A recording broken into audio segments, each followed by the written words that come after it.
Friends, welcome back to another videos. ಈ ಒಂದು video ನೀವು ಮೊದಲನೇದಾಗಿ ನೋಡ್ತಾ ಇದ್ದರೆ ನಮ್ಮ ಒಂದು ಚಾನಲ್ಗೆ ಸಬ್ಸ್ಕ್ರೈಬ್ ಮಾಡಿ, ಶೇರ್ ಮಾಡಿ, ಲೈಕ್ ಮಾಡಿ ಅಂತ ಹೇಳ್ತಾ, ಇಲ್ಲಿ ಅಶ್ವಿನಿ ಅವರು ಮತ್ತು ಧ್ರುವಂತ್ರವರು ಒಂದು ಪ್ರೋಗ್ರಾಮ್ಗೆ ಇನ್ವೈಟ್ ಮಾಡಿರ್ತಾರೆ.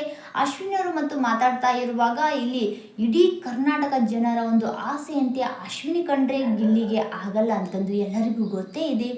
ಅಶ್ವಿನಿ ಅವರು ಬಂದ ತಕ್ಷಣ ಗಿಲ್ಲಿ ಗಿಲ್ಲಿ ಗಿಲ್ಲಿ ಅಂತಂದು ಫುಲ್ಲು ಕಿರ್ಚಾಡ್ಬಿಡ್ತಾರೆ. ಆವಾಗ ಅಶ್ವಿನಿ ಅವರು ಫುಲ್ಲು ಬೇಜಾರು ಮಾಡ್ಕೊತಾರೆ. ಯಾಕಂದರೆ ಇಲ್ಲಿ ಗಿಲ್ಲಿ ಕಂಡ್ರೆ ಅವರು ಮತ್ತು ವಿನ್ನರ್ ಆದರೂ ಕೂಡ ಅವರು ಅಶ್ವಿನಿ ಅವರು ಮನಸ್ತಾಪ ಪಟ್ಟಿದ್ರು.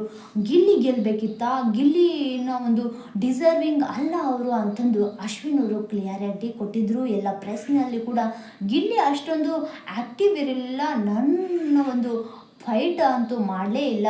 ಇಲ್ಲಿ ರಕ್ಷಿತಾ ಬಂದಿದ್ದು ಕ್ಲಿಯರ್ ಕರೆಕ್ಟ್ ಇದೆ, ಗಿಲ್ಲಿ ಬಂದಿದ್ದು ಯಾವ ಆ್ಯಂಗಲಲ್ಲೂ ಸರಿ ಇಲ್ಲ ಅಂತಂದು ಅಶ್ವಿನಿ ಅವರು ಎಲ್ಲ ಒಂದು ಕಡೆಯಲ್ಲೂ ಮಾತಾಡ್ತಾ ಇದ್ದರು. ಅವಾಗ ಒಂದು ಪ್ರೋಗ್ರಾಮ್ನಲ್ಲಿ ಧ್ರುವಂತ್ ಹಾಗೂ ಅಶ್ವಿನಿ ಅವರು ಬಂದ ತಕ್ಷಣ ಗಿಲ್ಲಿ ಗಿಲ್ಲಿ ಗಿಲ್ಲಿ ಅಂತಂದು ಫುಲ್ಲು ಕೂಗಾಡ್ಬಿಡ್ತಾರೆ. ಅವಾಗ ಅಶ್ವಿನಿ ಅವರು ಒಂದು ಮಾತು ಹೇಳ್ತಾರೆ, ನೀವು ಯಾಕೆ ಒಬ್ಬರು ಕಂಟೆಸ್ಟ್ ಯಾರೇ ಬರಲಿ, ಒಬ್ಬರು ಬಂದ ತಕ್ಷಣ ಅವರ ಮಾತು ಕೇಳಬೇಕು, ಅವರ ಒಂದು ಏನು ಮಾತಾಡ್ತಾರೆ, ಯಾವ ರೀತಿ ಇರ್ತಾರೆ, ಅವ್ರಿಗೆ ಹರ್ಟ್ ಆಗೋ ರೀತಿಯಾಗಿ ಯಾವುದೇ ಕಾರಣಕ್ಕೂ ಮಾತಾಡಬಾರ್ದು. ನಾವು ಬಂದಿದ್ದೀವಿ ತಾನೇ, ನಾವು ಬಂದರೂ ಕೂಡ ಗಿಲ್ಲಿ ಒಂದು ಹೆಸರು ಯಾಕೆ ಕೂಗ್ತಾ ಇದ್ದೀರಾ, ಅವರು ಅಷ್ಟೊಂದು ಕ್ರೇಜ್ ಅಷ್ಟೊಂದು ಹೆಸರು ಪಡೆದಿದ್ದಾರೆ ನಮಗೆ ಗೊತ್ತು. ಬಟ್ ನಾವು ಕೂಡ ಬಂದ ಮೇಲೆ ನಮಗೆ ಹೀಯಾಳಿಸಿ ಮಾತಾಡಬಾರ್ದು, ಇದು ಸರಿಯಲ್ಲ ಅಂತಂದು ಅಶ್ವಿನಿಯವರು ಡೈರೆಕ್ಟಾಗಿ ಅಭಿಮಾನಿಗೆ ಹೇಳಿದ್ದಾರೆ. ನೀವ್ಯಾಕೆ ಅಭಿಮಾನಿಗಳು ನೆಕ್ಸ್ಟ್ ರಿಪ್ಲೈ ಕೊಟ್ಟಿದ್ದಾರೆ, ನೀವ್ಯಾಕೆ ಗಿಲ್ಲಿ ಕಂಡ್ರೆ ಇಷ್ಟೊಂದು ಇರಿಟೇಟ್ ಪಡ್ತಾ ಇದ್ದೀರಾ, ಗಿಲ್ಲಿ ಕಂಡ್ರೆ ನಿಮಗೆ ಇಷ್ಟ ಇಲ್ವಾ ಅಂತಂದಾಗ, ಇಷ್ಟ ಕಷ್ಟ ಅಲ್ಲ, ಅವನು ಆಟ ಆಡಿದ್ದಾನೆ, ಅವನು ಕಪ್ ಗೆದ್ದಿದ್ದಾನೆ ಅಷ್ಟೇ, ನಾನು ಯಾವುದೇ ಕಾರಣಕ್ಕೂ ನಾನು ಫೈಟ್ ಅಂತ ಮಾಡೇ ಇಲ್ಲ, ಅವನು ನನಗಿಂತ ಡಿಸರ್ವ್ ಅಂತ ಅನಿಸೇ ಇಲ್ಲ ಅಂತಂದು ಅಶ್ವಿನಿ ಅವರು ಖಡಕ್ಕಾದಂಥ ಒಂದು ಡೈಲಾಗ್ ಹೇಳಿದ್ದಾರೆ. ಹಾಗೆ ಧ್ರುವಂತರು ಕೂಡ ಇಲ್ಲಿ ಸ್ಪೀಚ್ ಕೊಟ್ಟಿದ್ದಾರೆ. ಧ್ರುವಂತ್ ಎಷ್ಟು ಮುಗ್ಧ ಅಂತ ಇವಾಗ ಗೊತ್ತಾಗ್ತಿದೆ. ಧ್ರುವಂತ್ರವರು ಡೈರೆಕ್ಟಾಗಿ ಅವರ ಒಂದು ಮನಸ್ಸಿನಲ್ಲಿ ಏನೂ ಇಟ್ಕೊಳಲ್ಲ. ಅವರು ಮಾತಾಡುವ ಒಂದು ಶೈಲಿ, ಅವರು ಧ್ರುವಂತ್ರವರು ಮಾತಾಡ್ತಾ ಇದ್ದರು. ಇವಾಗ ಬಿಗ್ ಬಾಸ್ ಮನೆಯಲ್ಲಿ ಧ್ರುವಂತ್ ಕಂಡ್ರೆ ಯಾರಿಗೂ ಇಷ್ಟ ಆಗ್ತಾ ಇರಲಿಲ್ಲ. ಅವರು ಬಂದ ಮೇಲೆ ಎಲ್ಲ ಒಂದು ಅಭಿಮಾನಿಗಳು ಇಷ್ಟಪಡ್ತಾ ಇದ್ದಾರೆ. ಯಾಕಂದರೆ ಅವರು ಪರ್ಫೆಕ್ಟ್, ಅವರು ಕ್ಲಿಯಾರಿಟಿ ಒಬ್ಬರು ಮನಸ್ಸಿನಲ್ಲಿ ಇಟ್ಕೊಂಡು ಆ ಥರ ಮಾತಾಡಬೇಕು, ಒಳಗೊಂದು ಹೊರಗೊಂದು ಇಟ್ಕೊಂಡು ಬರುವ ಒಂದು ಬದುಕು ಅವ್ರದ್ದಲ್ಲ.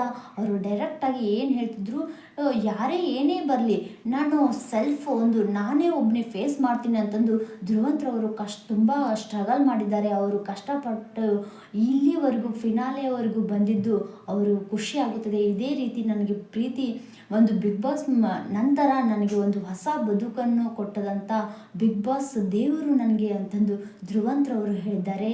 ಅವರು ಧ್ರುವಂತ್ರವರು ಮತ್ತು ಅಶ್ವಿನಿ ಅವರನ್ನು ಕಂಪೇರ್ ಮಾಡಿದರೆ ಧ್ರುವಂತ್ರವರು ಪರ್ಫೆಕ್ಟ್ ಅಂತಾನೆ ಹೇಳ್ಬೋದು. ಅವರು ದೇವರನ್ನು ತುಂಬ ಆರಾಧನೆ ಮಾಡ್ತಾರೆ.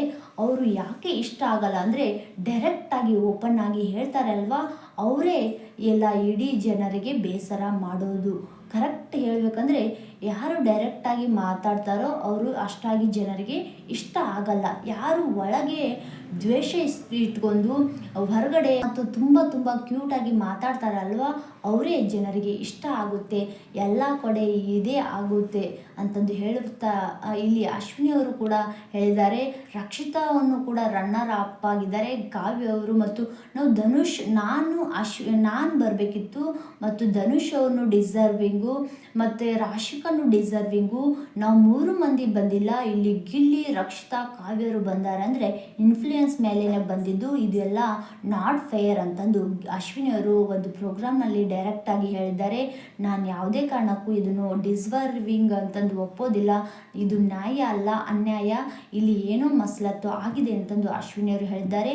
ಅಶ್ವಿನಿ ಹೇಳಿದ ತಕ್ಷಣ ಗಿಲ್ಲಿ ಏನು ವಿನ್ನರ್, ಅವರು ಹೇಳಿ ಬಿಡಲಿ, ಇಡೀ ಕರ್ನಾಟಕ ಜನರೇ ಒಂದು ಮೆಚ್ಚುಗೆ ಪಡೆದಿದ್ದಾರೆ. ಅವರು ಇಷ್ಟೊಂದು ಪ್ರೀತಿಯನ್ನು ಕಳಿಸಿದಂಥ ಗಿಲ್ಲಿ ಅವರು ಡಿಸರ್ವ್. ಅವರ ಒಂದು ಶೈಲಿ, ಮಾತಿನ ಒಂದು ಶೈಲಿ, ಅವರು ಆಡಿ ಬಂದಂಥ ಒಂದು ರೀತಿ, ಇಡೀ ಕರ್ನಾಟಕ ಜನರೇ ಬಿಗ್ ಬಾಸ್ ಸೀಸನ್ 12ರ ವಿನ್ನರ್ ಆಗಿದ್ದು, ಯಾರೋ ಏನೋ ಹೇಳಿದ್ರಂತಂದು ಅವರು ಡಿಸರ್ವ್ ಅಲ್ಲ ಅಂತಂದು, ಯಾರು ಮೂಕರಲ್ಲ ಇಲ್ಲಿ ನಂಬೋರು ಅಂತಂದು ಹೇಳ್ತಾ, ಈ ಒಂದು ವಿಡಿಯೋ ಇಷ್ಟ ಆದರೆ ಲೈಕ್ ಮಾಡಿ.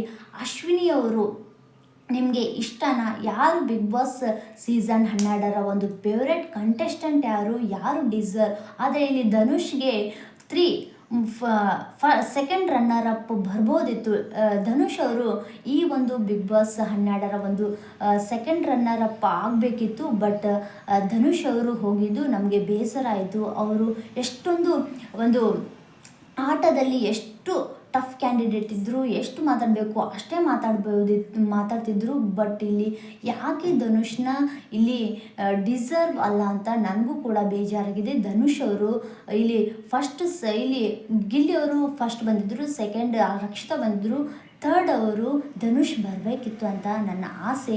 ನಿಮ್ಮ ಒಂದು ಆಸೆಯನ್ನು ಕೂಡ ಕಮೆಂಟ್ ಮಾಡಿ. ಧನುಷ್ಗೆ ಇವಾಗ ಅನ್ಯಾಯ ಆಗಿದ್ದು ನಿಜಾನೇ? ನಿಮ್ಮ ಒಂದು ಅನಿಸಿಕೆ ತಿಳಿಸಿ. Thank you.